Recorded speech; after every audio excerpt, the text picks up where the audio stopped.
자, 또 이어서 진행하겠어요. 앞쪽에서 빈칸이랑, 빈칸이 아니라 도표랑 일치불치가 있긴 했지만, 다섯 개를 했어요, 다섯 개를. 그래서 뒷시간에 네 개 또는 세 개, 이제 잘 진행되면 네 개, 좀 천천히 하게 되면 세 개, 요 정도에도 이제 월요일날 충분히 나머지를 정리할 수 있을 것 같아요. 일단 시작해보도록 하겠어요.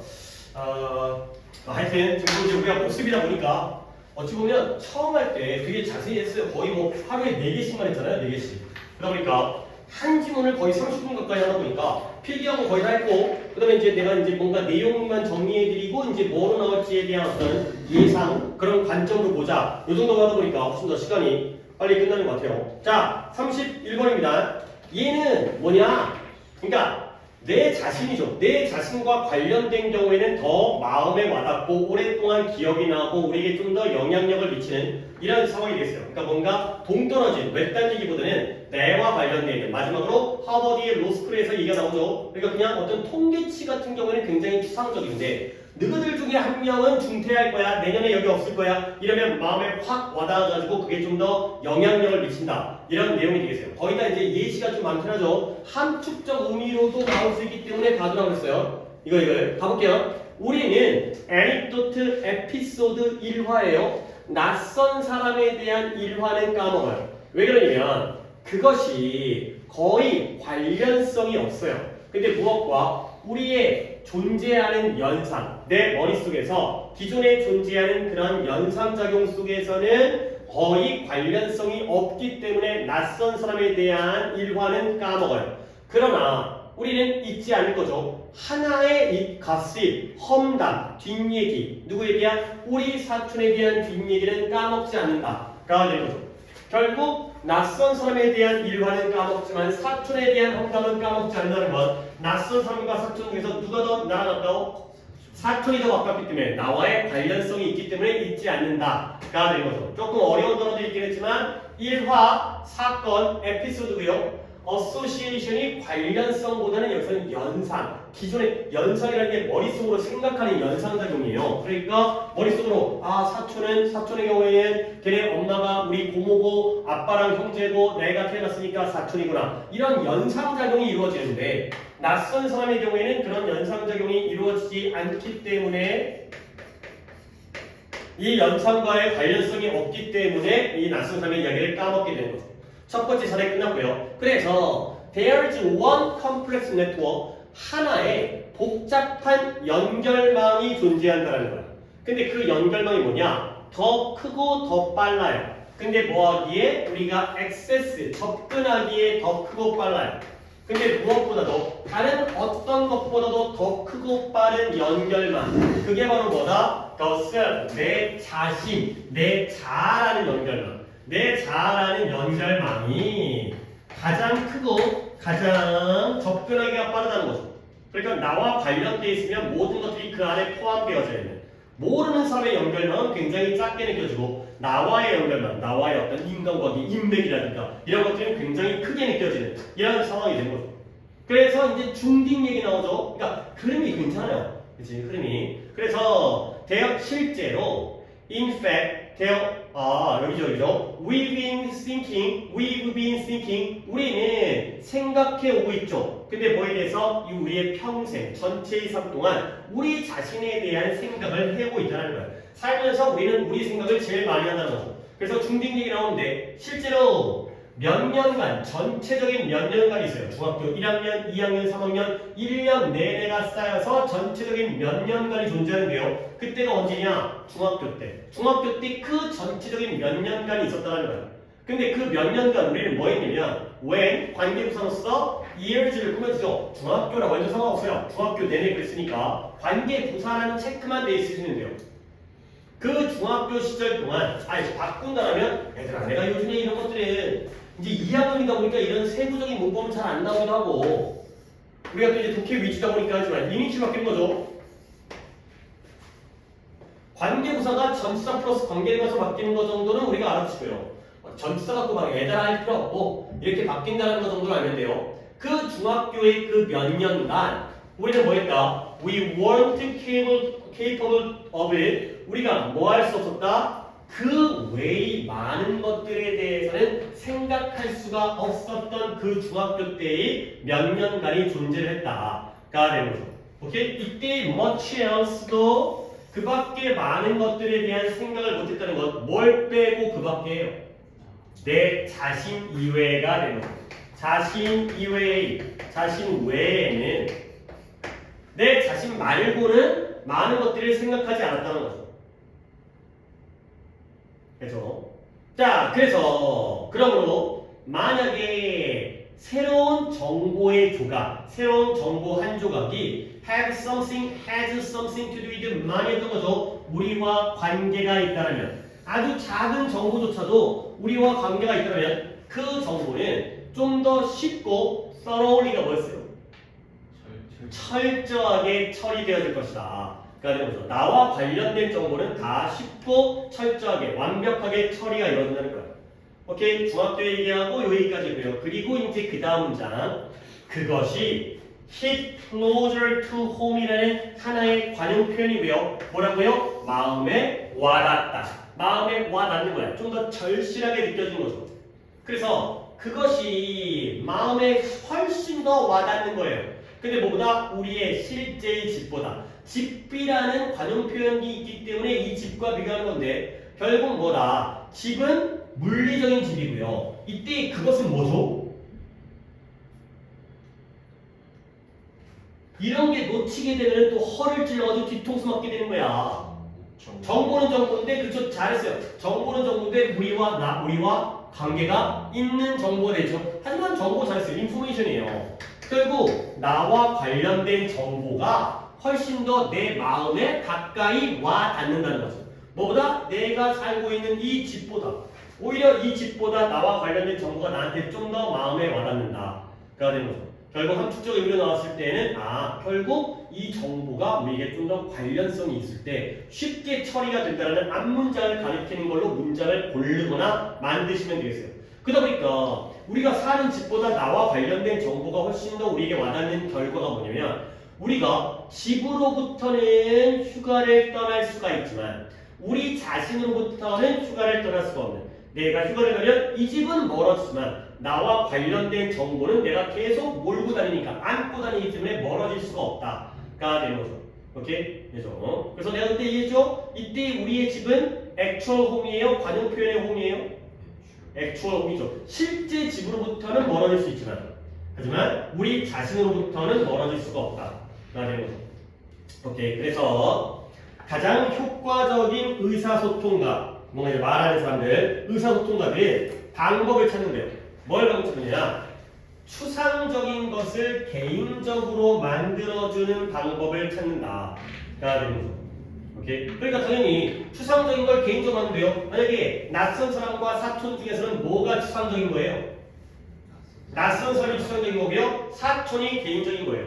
오케이? 그러니까 남의 얘기를 하더라도 좀 더 너네와 관련된 것처럼 말을 바꿔주는 게 바로 이렇게 하는 거죠. 모르는 사람 얘기지만 저기 뒷동네 뭐 이런 식으로 뒷집에 김씨 있잖아 이런 식으로 하게 되면 좀 더 우리에게 개별화적으로 개인적인 걸로 느껴지게 되는 거죠. 자, 그럼 이제 마지막으로 하버드에서의 예시가 나오죠. 이것도 좀 덩어리가 커요. Consider the warning, 이 경고를 한번 고려해 보라는 거예요. 근데 어떤 경고냐? 목관대에 없었죠? 법대가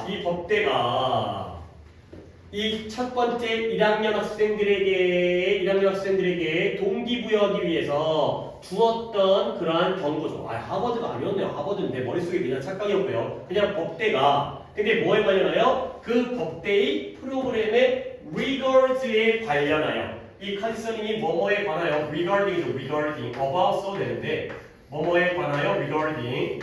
이때 rigor가 뭐였더라요? 엄격함이죠. 엄격함. 자기 학교가 굉장히 빡세다는 것과 관련해서 법대 학생들의 1학년 학생들, 이제 막 입학한 학생들에게 동기부여를 주기 위해서 부여한 그 경고를 한번 고려해봐라 가 되는 거죠. 자, 두 가지 얘기할게. 이해가 못 관되니까 뒷문장에는 어디가 불안전하죠? 그쵸, giveD에 오케이, 잘 보고 있고요. 그 다음에 rigor은 형용사형으로 rigorous, OUS가 붙은 형용사형을 봐주시고요. 뭔가 엄격한, 뭔가 이제 strict라든가 이런 것들, rigid라든가 적어졌죠? strict, rigid, rigorous의 그 단어 3개는 같이 정리해 주게 됩니다. 그래서 어떤 식으로 경고를 하냐면 hearing that 들은 거예요.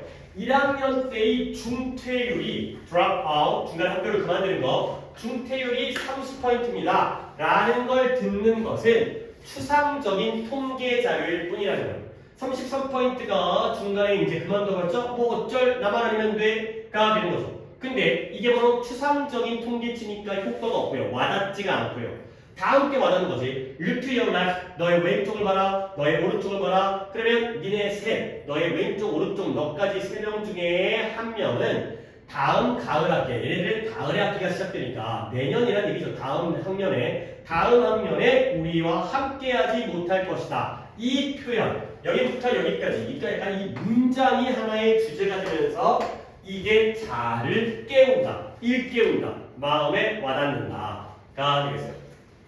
오케이. 그래서 결국 주제 괜찮은 것 같아요. 주제.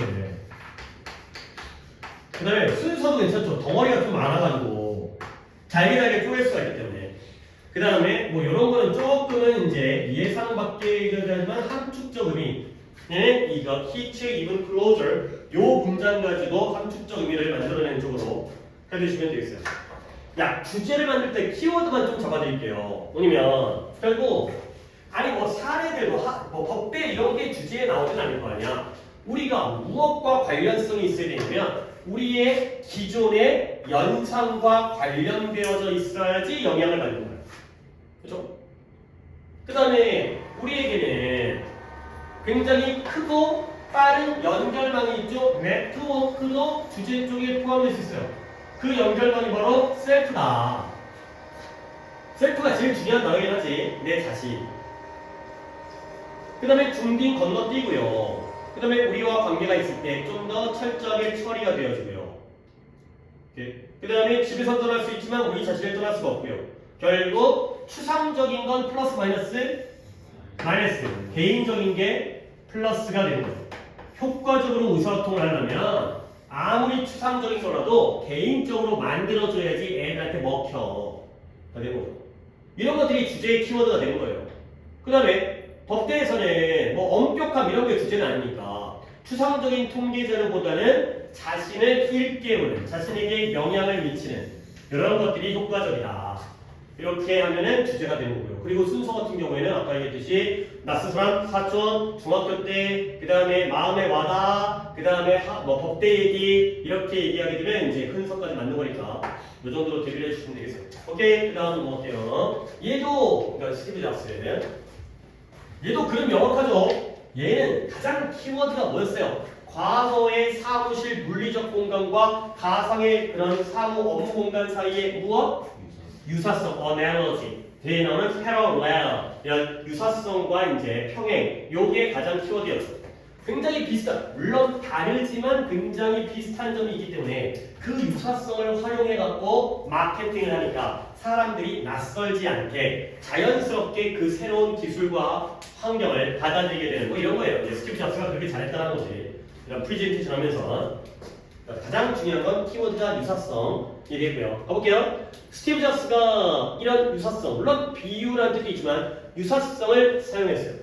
근데 뭐하기 위해서 사람들로 하여금 새로운 기술을 embrace가 뭐다? 수용하고 받아들이도록 하기 위해서 유사성을 이용했다가 되는 거죠. 자, 그래서 그 이전과 이후의 유사성이 되는 거죠. 컴퓨터 이전에는 사람들이 물리적 세계에서 일을 했어요. 결국 우리가 종이라든가 펜이라든가 물리적인 파일 폴더라든가 이런 것들을 사용했죠. 기타 등등들. 근데 이런 버추얼 피지컬의 반대 개념을 쓰였죠. 가상의 세계에서 일한다는 건 방금 앞에 있는 물리적 세계와는 급격하게 엄청나게 달랐다는 거야. 컴퓨터를 일하게 되면서 완전히 세상이 달라졌죠. 그런데 또는 적어도 급격하게 다른 것처럼 보이긴 했죠. 근데 이렇게 다른 상황에서 스티브 잡스가 뭘 깨닫고 이해하고 있었냐면 잡스가 이해했던 것은 뭐다? 대이하인데요. 알고 보니까 물리적 사무실과 가상의 사무실은 근본적으로는 비슷하다는 걸 알게 됐다는 거지. 당연히 우리 같은 평범한 사람의 경우에는 완전 달라. 컴퓨터 있으니까 세상이 달라졌어. 근데 얘의 경우에는 그래도 본질은 바뀐 게 없구나. 이런 말을 갖다가 아다르고 어다르는 부분 갖다가 잘 보셔야 되겠어요. 다르지만 비슷해. 이거죠. 그렇죠? 그러니까 겉보기에는 급격하게 다르지만 본질은 비슷해가 되는 거죠. 오케이? 이런 것들이 키워드 seemed가 보이는 거잖아요. 급격하게 다르게 보이지? 근데 본질적으로는 비슷해. 거기서 거기야. 이런 걸 파악했다는 거죠. 남과 다른 시선이 있으니까 성공을 했겠죠. 그러니까 우리도 이제 이런 포인트가 다르다는 것 갖다가 우리가 문제를 풀 때 이겨내야 되는 거고요. 그래서 뭔가 대중을 갖다가 끌어모으고 장악하기 위해서 이 win over라는 게 이제 대중들을 갖다가 사로잡기 위해서가 되는 거고요. 잡스는 강력한 유사성을 끌어냈어요. 무엇과 무엇 사이에? 근데 요게 좀 주의할 게 원래는 between A and B인데 여기는 뭐 썼어요? 이거 with 썼어요. 이게 특이하죠. 이거는요, 여기죠. 그래서 이 잡스가 강력한 유사성을 끌어냈는데요. drew 무엇과 무엇 사이에 우리가 잘 평소에 알고 있는 그러한 전통적인 업무 장소와 그리고 새롭고 아직까진 낯선 가상의 업무 장소 사이에 그런 강력한 유사성을 끌어냈구나. between A and가 들어가도 아무런 상관없습니다. with가 썼으니까 그냥 그런가 보다 하셔야 되는 거고 and 들어도 절대 안 될 게 없다는 거. 그래서 남들은 다르다고 여기지만 굉장히 비슷하다는 그 유사성을 끌어냈대요. 그러면 이제 잡스의 어떤 약간 프리젠테이션 느낌이죠. 자, 컴퓨터 이전의 사무실 업무 공간에서는 어떤 머릿속의 아이디어가 종이에 쓰이잖아요. 그러면 그것이 다큐멘트, 문서라고 불렸어요. 뭔가 약간 점점점이 나오는 건 이제 약간 PPT 하는 느낌. 그런 다음에 이제 화면 속에 이제 문서가 딱 뿅 나타나는 거예요. 그 다음에 그 문서들이 보관되어지고 저장되어질 필요가 있을 때 그 문서들은 폴더 안에 들어갔어요. 그 다음에 약간 시간이 끄는 건 또 화면 속에 폴더가 딱 뿅 나타나겠죠. 문서가 들어가면 폴더가 되고 노란색 그거. 그 다음에 그러한 폴더들이 어디에? 책상에 보관되었어요. 그리고 이때 데스크가 데스크탑이라는 컴퓨터의 역할을 하는 거죠. 이런 폴더들이 모여갖고 이제 컴퓨터에 화면이 되는 거지. 데스크탑. 자, 그래서 결국 원래 이 실제 물리적 공간에서의 문서라든가 아니면 폴더라든가 이런 데스크탑이라는 그 책상의 책상에다가 폴더를 다 올려놓으니까 데스크탑, 책상의 상판이라든가 이런 것들이 바로 우리의 가상의 업무에서도 우리가 사용하는 용어가 된 거죠. 그래서 현실 세계의 용어를 가상 세계에서도 그대로 그 용어를 사용한 거죠. 근데 왜 그러냐면 스티브 잡스가 이해를 하고 있었다는 거야. 뭘 이해했냐면 익숙한 용어, 다큐멘트라든가 폴더라든가 데스크라든가 데스크탑이라든가 이런 이 익숙한 용어를 사용하는 것이 새로운 기술을 이해하기에 더 쉽게 만들어줄 것이다 라는 걸 갖다가 이 사람은 이해를 했다는 거죠. 자, 이 문장 대절의 구조 봅니다. using이 주어고요. 그 다음에 would make가 동사고요. 그 다음에 new technology가 뭐가 되겠어요? 목적어가 되고요. 그 다음에 easier to understand가 뭐가 되겠어요? 목적격 보어가 되겠어요. 오케이. 그래서 기술을 쉽게 만든다. 근데 기술을 이해하기에 쉽게 만든다. 가 되는 거죠. 그래서 목적격 보호 자리는 형사가 들어가는 거죠. 형사 easy의 비교급이 되겠고요. 자, 그러면 여기서도 parallel이라는 단어가 평행이라는 뜻이지만 여기서는 유사성, analogy와 똑같은 거고요. 여기는 between A and B를 썼죠. 결국 물리적인 업무 공간과 가상의 업무 공간 사이에 유사성이 분명한 것처럼 보인다. 이제는 오히려 더 같아 보이는 옛날이나 지금이나 똑같은 이러한 상황이 됐어요. 처음에는 굉장히 급격하게 레디컬리하게 달라 보였지만 스티브 잡스가 이걸 깨달은 다음에 이런 비슷한 익숙한 단어를 사용해서 사람들이 둘 사이에서 어떤 비슷함을 더 느끼게 만들어갖고 낯설지 않고 뭔가 이해하기 쉽게 이렇게 만든 내용이 되겠어요. 오케이? 얘도 순서가 좋으니까 얘는 순서랑 내용 일치 불일치 쪽을 보시면 되겠어요. 또 어법이 나올 건 없기 때문에 순서랑 내용을 위주로 보시면 되겠어요. 단어는 analogy와 그 다음에 parallel 그 두 단어는 꼭 챙겨주셔야 되고요. 자, 그 다음에 33번 어때요? 얘는 좀 주의할 게 있어. 봐봐. 거북이의 이런 진화적인 메커니즘 있잖아요. 태어나자마자 빛을 쫓아간다는 이 메커니즘, 진화적 메커니즘. 이것이 오늘날에는 합리적이에요, 비합리적이에요? 비합리적이에요. 근데 이게 얘네 잘못이 아니라는 거죠. 옛날에는 고대 우리 인간의 어떤 영향력이 없었을 때는 그때 당시는 어땠어요? 합리적이었어요. 근데 이걸 비합리적으로 만든 건 우리 잘못이죠. 얘네가 잘못한 게 아니라 우리 때문에, 우리가 관여했기 때문에 현대적인 어떤 과학기술에 의해서 어쩔 수 없이 비합리적이 된 그런 안타까운 상황이 됐어요. 그러니까 어떨 때는 rational, 어떨 때는 irrational 이런 것들을 다 살짝 주의를 해야 되는 부분만 포인트를 잘 잡아주세요. 아까도 이게 different인지 이게 similar인지 이런 것들에서 안하고 어하고 이런 데서 또 함정을 파니까 이것도 거의 거북이가 빛을 쫓아가는 그 메커니즘이 합리적이다 비합리적이다 이런 것들에 대해서 뭔가 거기에는 당연히 함정을 파겠죠. 그 함정을 갖다가 잘 견뎌내셔야 됩니다. 자, 일단 합리적이긴 했어요. 뭐냐면 이 seems가 주절이 먼저 시작한다고 했지 뭐처럼 보이냐면 이 거북이의 유생이라고 했죠. 갓 부화한 새끼. 유생이 뭐였다? 빛을 향하여 기어가는 것 쪽으로 기어가도록 발전한 것처럼 보이죠. 진화한 것처럼 보이죠. 그래서 수백만 년 동안 이것은 빛을 향해서 crawl, 기어가는 것은 매우 합리적이고 효과적인 스트래티지 뭐예요? 전략이었다는 거야. 근데 왜 수백만 년 동안에 그게 합리적인 전략이었냐면 어두운 바닷가, 어두운 해변에서의 빛이라는 건 뭘 나타낸다? 물의 표현에 밤에는 달빛과 별빛들이 반사되어지는 걸 나타내기 때문에 그 당시에는 합리적이었죠. 그 당시에 어두운 바닷가 해변가에서의 빛이라고는 달빛과 별빛이 물에 반사된 것밖에 없으니까 육지 쪽이 당연히 어둡고 바다 쪽이 당연히 환하기 때문에 결과적으로 그게 바로 효과적인 방법이었다는 거예요. 결국 이런 걸, 그죠? 이런 걸 그 빛을 따르는 것, 그 빛을 쫓아가는 것이 이 거북이 새끼를 갖다가 바다의 집으로 다시 되돌려 이끌어주는 좋은 효과, 좋은 결과를 가져왔죠. 여기까지는 해피하고 합리적이고 효과적이었단 말이지. 그러니까 밝은 걸 쫓아가면 바다에 있는 집으로 돌아가더라. 근데 이제 문제는 그 문제가 시작되어지는 게 언제였어요? 우리 인간들이 해변가에 뭐 별장 같은 주택이라든가 아니면 화려하고 스파클링 반짝반짝이는 번쩍이는 호텔을 갖다가 해변가의 반대편에다가 뒀다는 거죠. 그러니까 이 바다 쪽으로 가는 게 반대편 해변가, 육지 쪽으로 가는 쪽에다가 이런 건물들을 갖다가 짓기 시작했다는 거예요. 자, 그러니까 지금 이렇게 상황이 바뀌니까요. 이제는 부화한 다음에 이 거북이들이죠. 근데 어떤 거북이들이냐면 heading for the brightest nearby, 가장 밝은 근처의 빛을 향하여 가는, 그쪽으로 향해 가는 거북이들이, 그런 거북이들이 이제는 뭐 돼요? were being guided, 곧장 이끌어지게 되는 거예요. 근데 어디로? into traffic, 교통량보다는 이번에 어떤 뜻? 차량이 돼 있어요. 자동차 쪽으로, 자동차 차량 안쪽으로, 그러니까 자동차의 교통량 그쪽으로, 차량 쪽으로 곧장 이끌어지게 되는 거죠.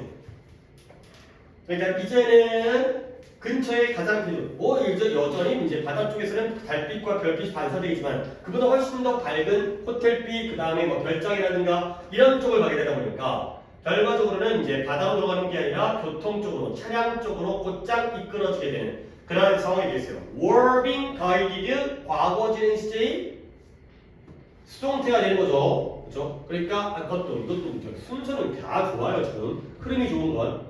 결과적으로 아까까지는 바다로 이끌었는데 문제가 생긴 것부터는 이제 차량 쪽으로 이끌어지게 되는 상황까지가 되는 거죠.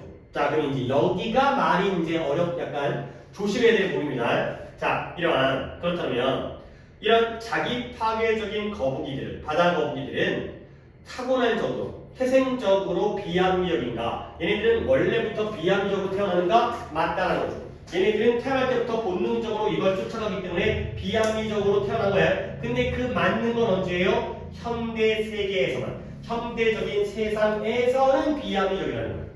오케이? 그러면 뭔가 조건이 있으니까 그 현대적으로는 현대 세계에서는 비합리적이지만 그러나 이곳에는 더 깊은 숨겨진 진실이 있다는 거지. 얘네들 무조건 비합리적이라고 치부할 수 없는 뭔가 우리가 알아야 될 진실이 존재한다는 거죠. 그래서 이 거북이들은 베이스 A on B 우리 그때 얘기했습니다. 베이스 A on B가 나오면 뭐가 밑바탕이에요? A가 밑바탕이에요? B가 밑바탕이에요? B가 밑바탕이에요. B를 기반으로 해서 A를 뭔가 만들어내는 게 바로 베이스 A on B가 되는 거고, 그러니까 B 베이스 on으로 나오면 쉬운데 베이스 이게 능동으로 하면 오히려 어려운 거예요. 그래서 거북이들이 그들의 결정을 내려요. 근데 뭘 기반으로 해서 간단한 단서, 실마리, 신호를 기반으로 해서 결정을 내리는 거야. 근데 그 단서가 뭐냐? 완벽하게 합리적이었어요. 누구에게는 그들의 ancestor, 조상들에게는 완벽히 합리적이었던, 조상들에게는 굉장히 좋았던 그 단서. 결국 이때의 단서가 내용적으로 뭘 가르치죠? 밤바다의 빛이죠. 근데 그 빛을 쫓았던 게 조상들에게는 굉장히 완벽할 정도로 합리적이었어요. 그러니까 조상들이 그렇게 잘 살아왔으니까 자기들도 그 빛을 기반으로 해서 결정을 내린 거죠. 이때 결정은 뭐예요? 방향을 정하는 거죠. 빛을 기반으로 해서 이쪽이 밝다. 그러면 그쪽으로 향하게 되는 거죠. 눈도 잘 안 떴을 테니까. 오케이? 결국 이러한 빛이라는 단서와 그 다음에 방향이라는 결정 중에 뭐가 더 아래에 있는 거예요? 오이씨 베이스 A on B를 갖다가 다시 한번 머릿속에다 그림을 그리세요. 베이스 A on B A를 하는데 B를 기반으로 해서 A를 하는 거야. A, B 중에 뭐가 아래쪽에 있다고? B가 아래쪽에 있다고요. 오케이? 기억이 안 나면 B 베이스 정이라고 생각을 해보세요. 아니 하시라니까. 봐봐. 옆에 돼 있잖아. B 이걸 생각하면 차라리 낫죠. A가 B를 기반으로 하고 있어요. 오케이? 둘 중에 뭐가 아래 있는 거예요? B가 아래 있는 거예요. 이거 B를 기반으로 해서 A가 만들어진 거예요. 이거 다시 하면 이것도 헷갈리면 안 돼. 이게 헷갈리니까 이것까지 헷갈리면 난리 나는 거야. A는 B를 기반으로 하다. A는 B를 토대로 하다. B가 밑바탕이고 그 위에 A가 올라온 거니까. 다시 한번 거북이들은 그들의 결정을 내리죠. 뭘 기반으로 해서? 빛이라는 밤바다의 빛이라는 그 신호를 기반으로 해서 결정을 내린 거예요. 이 신호가 나오니까 이 빛을 보고서 저 짝으로 가야겠다 라는 결정을 내리는 거죠. 그죠? 저 짝으로 가겠다는 결정을 먼저 내린 다음에 빛을 보는 게 아니라 빛을 기반으로 해서 가겠다라는 어느 쪽 방향을 가겠다라는 이런 결정을 내린 거죠. 알겠어요? 이해했죠? 베이스 이름이 이렇게 좀 머릿속으로 생각하시면 한국말이 쉽지가 않은 거여서. 근데 그 신호가, 그 빛이 옛날에는 완벽하게 이성적이었죠. 그러나 오늘날에는 그들의 이 진화되어진 의사결정 메커니즘, 그 당시에는 잘 좋았던 메커니즘이 이제는 현대의 불빛들에 의해서 이제는 가려지는 중이다. 눈이 안 보여지게 are being blinded, 눈이 가려지게 되는 중이다가 됐어요. 오케이, 그러니까 옛날에는 좋았던데 오늘날에 인간의 불빛에 의해서 오히려 얘네가 앞이 안 보이게 되는, 잘못된 곳으로 가게 되는 결과가 되는 거죠. 오케이, 그래서 일단은 한 번만 좀 정리할게요. 원래부터 빛을 향하도록, 이런 단어는 뭐 크롤이라는 단어 이런 거 모르면 안 돼. 내가 이런 것들을 강조하진 않지만, 그 다음에 레이셔널 중요한 키워드죠. 합리적인. 그 다음에 리플렉션도 알아주고요. 빛이 반사되어지는 거지. 그 다음에 뭐 집중도 됐고, 그러다 보니까 가장 가까운 빛을 향해서 향하다 보니까 얘네가 곧장 차량 쪽으로 이끌어지게 되는 자기 파괴적인 이런 거 계셨죠. 그죠? 거북이들이 스스로 갔다가 차량에 때려박고 고속도로 같은 데 자동차에 때려박아서 지가 자살해. 그게 바로 자기 파괴적인, 자기 파멸적인 이런 게 있었고요. 얘네들은 타고난 선천적으로 비암적인가? 오늘날에는 그렇지만, 근데 알아야 될 건 그게 전부가 아니라 얘네들은 올바른 것을 기반으로 해서 방향을 결정했지만, 오늘날에 우리 인간의 불빛에 의해서 이런 좋았던 메커니즘이 눈이 가려지게 되는 결과를 가져온다가 됐어요. 역시 얘도 일단 주제를 만들기가 되게 이뻐요. 방금 얘기했던 키워드 있잖아요.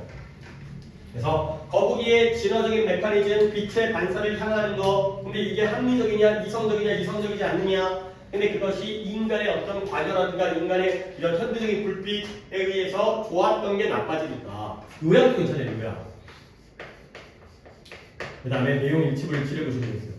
그래서 주제랑 내용인데 주제가 조금 길게 말을 만들 만한 건덕지가 있기 때문에 요양문을 만드는 걸로도 나오기가 좋을 것 같아요. 그래서 이제 뭐 예를 들어서 이제 약간 대두관계 비슷하잖아요. 옛날에는 이성적이었던 메커니즘이 오늘날에는 인간의 어떠한 문제 이런 거 뭐지 이런 안 나오겠죠. 그냥 인간의 불빛, 어떤 인공적인 불빛에 의해서 비합리적이 된 이런 과정을 갖다가 요양문으로 만들기가 되게 좋을 것 같으니까 이렇게 봐주시면 되겠어요. 오케이. 그 다음에 우리요 하나만 더 하도록 하겠습니다. 오늘 34번까지만. 그래도 30 끝나게 되면 36개가 나오니까 다음 시간에도 여기가 되고 다음 시간에 아마 월요일 날이 직보전 마지막이기 때문에 진도상 2506을 갖다가 복습을 마무리하고 한 조금 시간이 남으면 2303 중에서 조금 어려웠던 것만 다시 한번 짚어보게 되면은 이제 짚어때 최종 정리가 다 괜찮을 것 같아요. 34번은 내가 이거 그때 뭐 오늘 이제 민재가 없긴 하지만 민재 덕분에 내가 이제 뭔가를 결국 얘는 뭐냐면 뇌 자체가 감각을 느낄 수 없다라는 거야. 그러면 뇌가 뭔가 생각을 하든 아니면 어떤 가치 판단이라든 믿음을 갖든 뭐가 필요해요? 감각기관으로부터 통해 들어오는 정보가 필요한 거죠. 그렇죠? 얘네는 그 정보 없이는 생각을 할 수가 없기 때문에. 오케이? 근데 이걸 옛날부터 알고 있었다는 거 아니야. 그러다 보니까 뇌 수술을 할 때 이 환자가 깨어 있다는 건 그러니까 이런 거야. 뇌가 감지를 못하니까 내가 뇌를 갖다가 막 쿡쿡 쑤셔. 근데 얘는 느껴 못 느껴?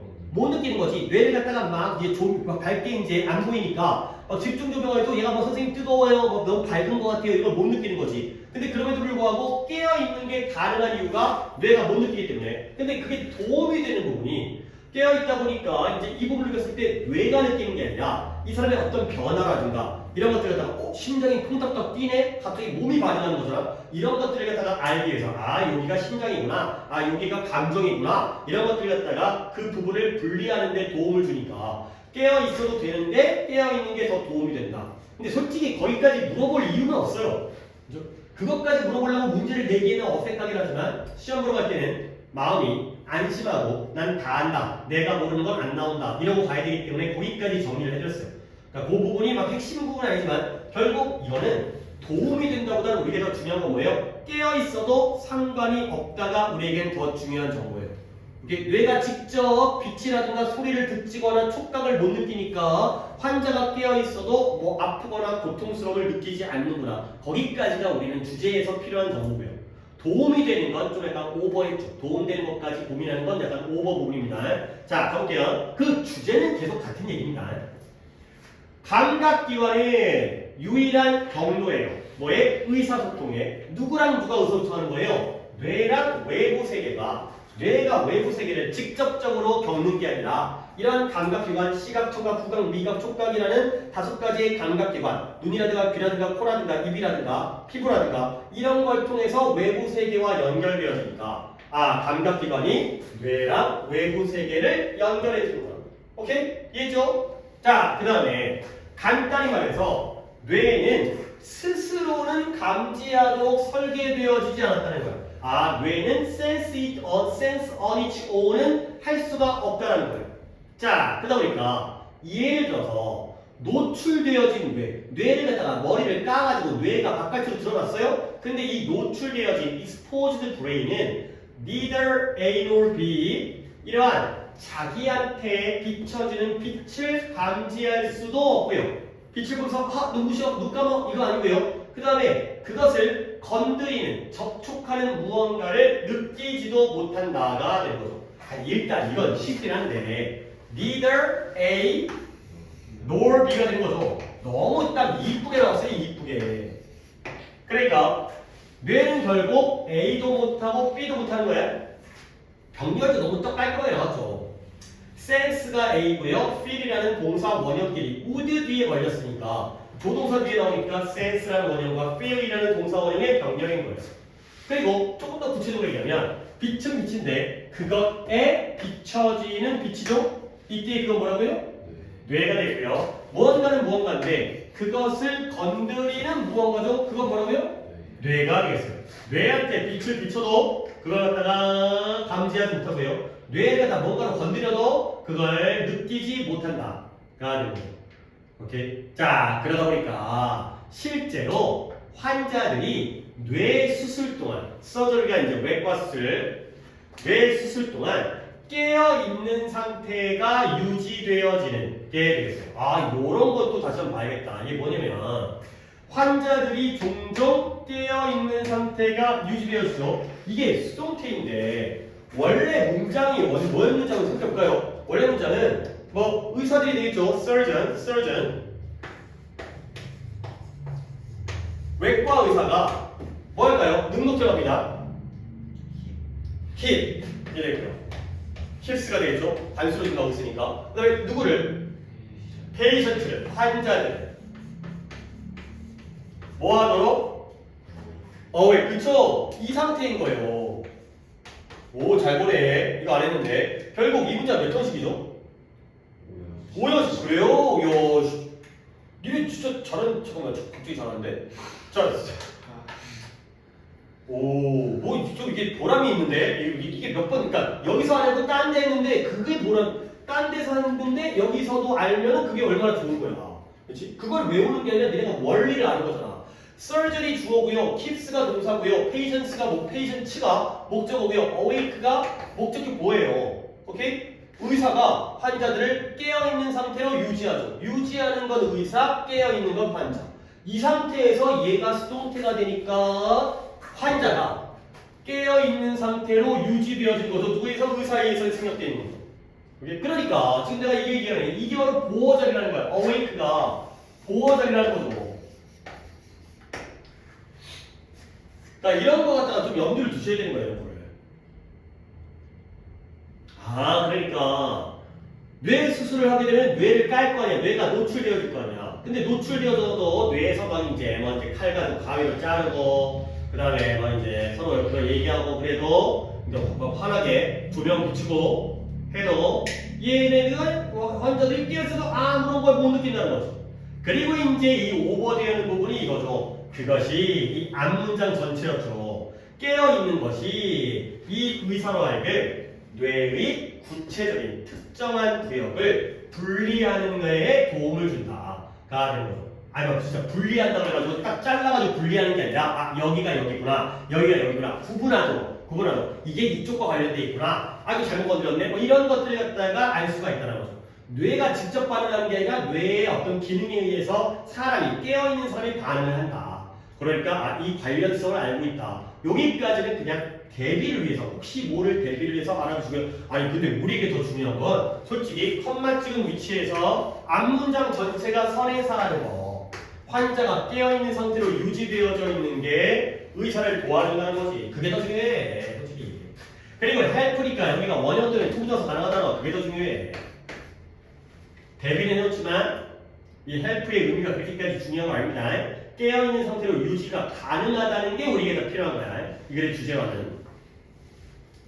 자, 그래서 이제 또 아리스토텔레스가 또 이거 과거에 유명한 말을 했으니까 이제 뭐 유명한지 아닌지 모르겠지만 이걸 알고 멋진 말을 했죠. 고대 그리스의 철학자인 아리스토텔레스가 이걸 인식했어요. 뭐예요? 2000년도 넘기 전에 뇌의 이러한 특징을 알아차렸죠. 이때 이러한 특징이 뭐라고요? 뇌 스스로는 감지할 수 없다라는 특징을 그때부터 알 수 있었대요. 그래서 그때 그 사람이 뭐라고 하냐면 이런 문장은 의미가 좋아요. Nothing is in the mind that does not pass. 감각을 통과해서 지나가서 감각을 거쳐서 통과하지 않는 어떤 것도 우리의 마음 이성 속에는 존재하지 않는다가 되는 거죠. 결국 nothing과 does not을 내가 어떻게 바꿨냐면 내용적으로 이렇게 이해하세요. 우리 머릿속에 있는, 우리의 이성 속에 있는 모든 것을 감각을 지나쳐서 감각을 통과하여 지나간 다가 되는 거죠. 오케이? 그러면 nothing이 everything이 되면 that, not이 빠지면서 that passage가 되는 거죠. 오케이? 감각을 통과하여 머릿속에 있는 모든 것들은 감각기관을 통해서 전달되어진다 가 되는 거죠. 감각기관을 통과해서 전달되지 않는 건 우리 머릿속에 존재하지 않으니까요. 오케이? 그렇게 문장을 이해하셔야 되는 문장입니다. 물론 요때에 대해서 또 주관되고요. 그러면 선행사가 뭐였죠? nothing이죠. 선행사는 nothing이죠. 우리 머릿속에는 이러하지 않는 것은 없다. 그렇죠? 이러하지 않는 무언가는 존재하지 않는다. nothing이 선행사가 되겠어요. 물론 둘 다 단수긴 하지만 nothing이 thing body one 단수이기 때문에 does나 수일치 맞췄고요. 그 다음에 이제 또 하나의 또 실험이 나오는데, 그러니까 예시가 세 덩어리인 거 알겠어요? 첫 번째 뭐예요? 수술. 두 번째 뭐예요? 아리스토텔레스. 세 번째 뭐예요? 물 속에 들어가가지고 감각이 결핍된 상태. 이거죠. 그래서 이 개념이 명확하게 보여질 수 있어요. 근데 뭐냐면 자원자가 참여자인데 저요 해갖고 이제 참여한 사람인 거야. 얘네가 블라인폴리드 일단 눈을 가렸어요. 그리고 놓여졌는데 어디에 놓여졌냐면 따뜻한 물인데요. 어떤 물이냐? 감각을 디프라이베이션이 뭐였어요? 차단, 결핍, 박탈, 감각이 차단되어진 탱크. 들어가면 아무것도 안 느껴져. 눈도 가려지고 귀도 안 들리고 냄새, 미각 다 하는 그런 탱크 안에 이 사람을 놓은 거예요. 그러니까 얘는 결국 뭐예요? 뇌에는 어떤 감각적 정보가 전달이 없죠. 그러니까 아무것도 안 되는 거야. 아무것도 들리는 것도 없고 보이는 것도 없고. 그랬을 때 어떨까? 그들은 곧 뭘 경험했냐면 이 감각적인 거 내용은 다른 비주얼 시각적인 이거 옵티컬 받으러 옵티컬도 시각이라는 뜻이에요. 적혀져 있죠? 그죠? 어디토리가 뭐예요? 청각에 물론 대표적으로 텍타일까지만 나왔지만 보통 이제 얼팩토리 후각인 것과 이스도 왜 그 다음에 이제 거스테토리 그냥 참고로 그래서 시각적, 청각적, 그 다음에 촉각적, hallucination, illusion, 환각, 환상, 착각. illusion 적었나? 네. 뭘 갖다가 경험한다는 거죠. illusion, I-L-L-U, 두 개의 illusion, 환각, 착각. 근데 뭐뿐만 아니라 뭔가 일관성 없는 왔다 갔다 이랬다 저랬다 하는 사고의 패턴뿐만 아니라 가지고 결국 이 마지막 실험의 의미는 뭐다? 뇌에 감각적인 기관의 정보 전달이 안 되니까 이 뇌가 생각을 제대로 못해. 뭔가 그냥 생각이 막 이랬다 저랬다 왔다 갔다 하는 거야. 그리고 나서 뭔가 안 들어오는데 그러면 못 느끼게 될 거 아니야. 근데 마치 안 보이는 것도 본 것처럼 없는 걸 보고요. 없는 걸 듣고 없는 그러한 감각을 느끼는 촉각을 느끼는 것처럼 이상한 또라이 짓거리를 한다는 거야. 감각이 차단되어지면은 뇌가 이상한 짓거리를 한다 라는 사례가 되죠. 오케이. 결국 이것도 내용 과학 순서를 보시면 되겠어요. 그래서 내용과 순서가 한 번만 흐름을 잡도록 하겠어요.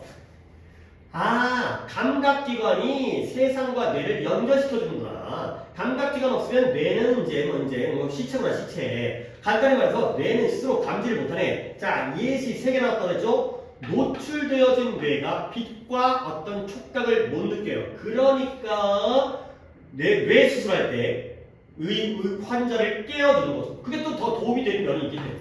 그 다음에 그리스의 철학자 아리스토텔레스의 경우에는 이미 이걸 알고 있었기 때문에 이런 말을 했다는 거죠. 우리 머릿속에 있는 모든 것들은 다 감각을 통하여 들어오는 것이다. 라는 거죠. 근데 또 실험이 하나가 나오면서 이 탱크에다가 지원자를 갖다가 눈 가리고 모든 감각들을 차단한 상태로 집어넣었더니 이 새끼들이 갑자기 이상한 짓거리를 하다. 결국 꾸준하게 감각이 전달이 안 되면 뇌가 제 기능을 못하게 되는 그런 상황이 되겠어요. 오케이? 자, 그래서 이제 마무리 정리할게요. 자, 그래서 이러한 저런 실험들로부터 뭐가 어페런트 분명해지냐면 결국 우리는 끊임없는 인풋, 입력이 필요한 거예요. 근데 뭐부터 해? 우리의 감각기관부터 해. 없으니까 또라이 짓거리 하니까요. 근데 뭐 하기 위해서? 우리의 기능을 수행하기 위해서 어떤 기능이냐? 우리에게 성격과 지성, 감정 이런 걸, 그다음에 성격, 그다음에 지능, 지성 을 갖다가 우리에게 부여해주는 기능을 수행하기 위해서는 우리는 지속적으로 감각으로부터의 입력값이 필요하다. 감각에서 들어오지 않으면 이런 것들을 못하게 기능 수행을 잘 못한다. 라는 거죠. 오케이, 그러니까 뇌가 직접적으로 감지를 못하기 때문에 감각기관을 통해서 간접적으로만 정보를 받을 수 있고 근데 그 정보 조달이 잘못되어지게 되면 뇌가 제 기능을 수행하지 못하는 이런 게 진짜 말이 좀 많이 많아요. 그치? 뭔가 말로 표현할 수 있는 부분들이 되게 많기 때문에 이럴 때 내용이 일치불일치 순서 나오면 조금 확실하게 따다닥 잡아두면 문제 푸는 데는 어렵지 않을 테니까 오케이 이렇게 해도 되겠어요. 근데 내가 왜 이렇게 뭔지 내가 수업할 때 계획을 짜고거든요. 근데 오늘 33호까지 하기로 계획을 짰네. 뭐지? 내가 아까 7개 한다고 했는데 지금 9개거든요. 9개 했거든. 근데 9개라고 적었고 들어왔네. 성현이 오락가락 한다. 하여튼 학예로 목표했던 데를 딱 끝냈습니다. 자, 숙제는 우리가 34번까지 했으니까 숙제는 역시 교재 변형 문제는 어느 정도 또 한번 아마 오늘 한번 보자. 자율이라는 의미를 자율이라는 의미를 어떻게 이해했는지를 좀 보겠어요. 자, 정현이 몇 페이지까지 했어요? 너 그때 120까지 돼 있었거든. 160까지? 다? 서적 빼고 채점 했어? 많이 했네. 많이 땡겼네. 오케이. 아, 이게 저렇게 자율로 바뀌었는데 저렇게 많이 해주면 내가 좋지. 굳이 막 단단하지 않아도. 지우는? 130? 네. 아직 멀었는데? 태현이. 저는 그 빈칸 수가 끝내가 138까지. 근데 앞쪽은 좀 빈 거 있고? 앞쪽도 다 했어? 138까지 다 지난번 숙제 얘기를 했는데 그 전까지 조금 부족한 점이 있었으니까